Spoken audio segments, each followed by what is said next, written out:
So we are currently in section 5.1, and let's look at the book's definition of what probability is. They say probability is a measure of the likelihood of a random phenomenon or chance behavior. There's a lot of technical words in this one sentence here. First of all is the idea of likelihood. We are going to describe the likelihood of an event as being the possibility that event happens. So here's the event, paying taxes. We can say that is highly likely, or we could say getting eaten by Bigfoot is highly unlikely.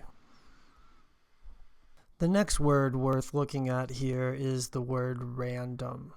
We are going to describe something that is random as something that has unpredictable outcomes, and specifically unpredictable outcomes in the short term. To go along with random is the idea of a phenomenon, and the phenomenon is just an event. So a random phenomenon is an event with unpredictable outcomes. So examples of random events are things like coin flips, rolling dice, drawing cards. So probability is a way for us to measure the likelihood of random phenomena. And if you think about your life and the things that are unpredictable, that's almost everything. So it's a very powerful and broad subject.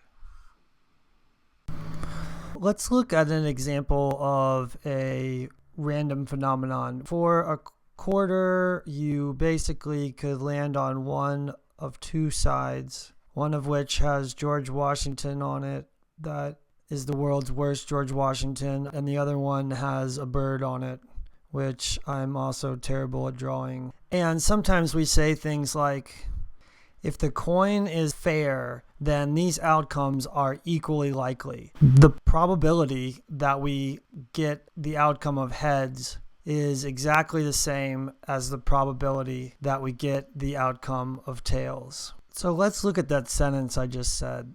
The probability of the coin landing on heads is the same as the probability of the coin landing on tails. We like to shorten things, and we can shorten that with a few symbols here. We're talking about the outcome inside the parentheses, and the P just says it's the probability of that outcome. So these symbols here mean exactly the same thing as that sentence. We're going to be using symbols like this a lot to talk about probabilities of outcomes by just using a big P to stand for the idea of the probability of whatever outcome is in the parentheses.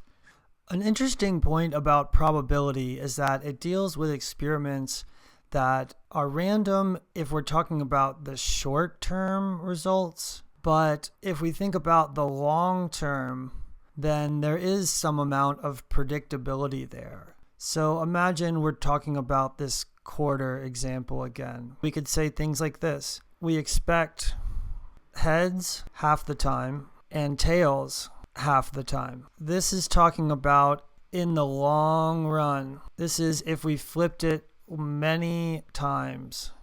For example, if you just flipped it twice, you certainly wouldn't be too surprised if you didn't see exactly one heads and exactly one tails. The more times you flip it, the more you expect this sentence to be true. Let's look at the results of flipping a coin a lot of times.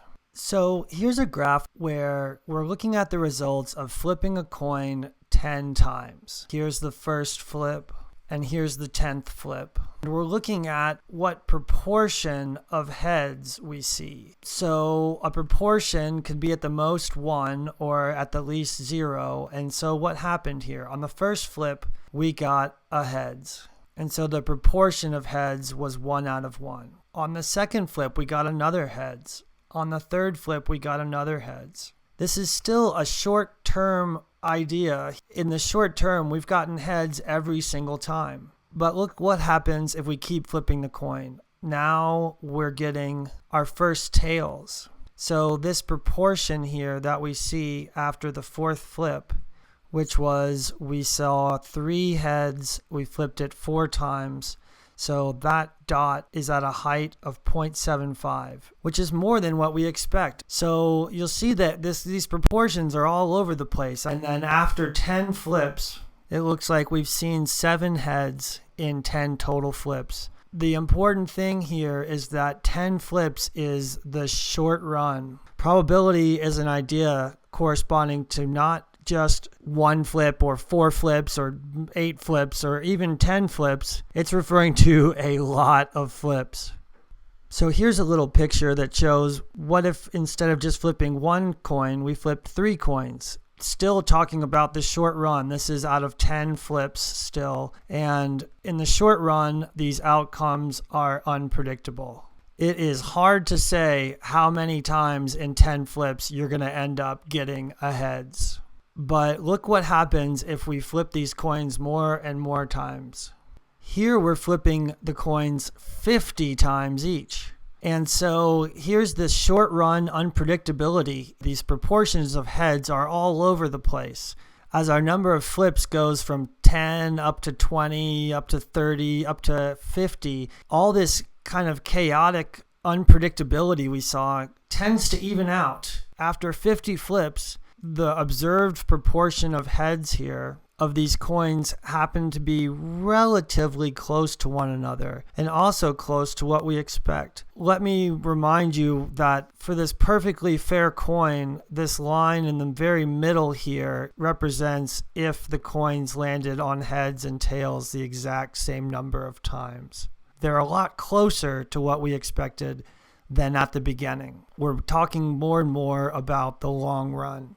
So let's get a little bit crazy and talk about what would happen if we flipped these coins 500 times. Here's that unpredictability happening at the beginning, and as our flips approach 500, we are seeing these lines be really close to this middle mark of exactly half the time having heads and exactly half the time having tails.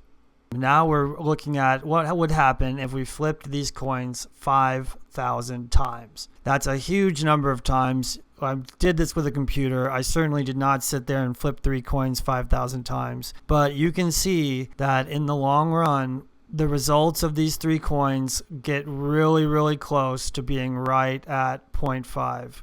When we talk about probabilities, we are talking about if we repeated these things many, many times. In the short run, outcomes are unpredictable, but in the long run, we see these coins getting closer and closer to landing on heads half the time. It turns out that mathematically, the number of flips these probabilities are referring to is actually an infinite number. So that's the idea of probability. You don't get freaked out if your coin lands on heads 3 times in a row, or even if it lands on heads 7 times out of 10. What would be really weird is that if you flipped the coin 5,000 times and it landed on heads, say, 4,000 of those times, that would probably be a situation where you might question the idea of, do I have a coin that is actually fair? So you just got to think of the difference when you're dealing with probability between the short term that actually does have unpredictable outcomes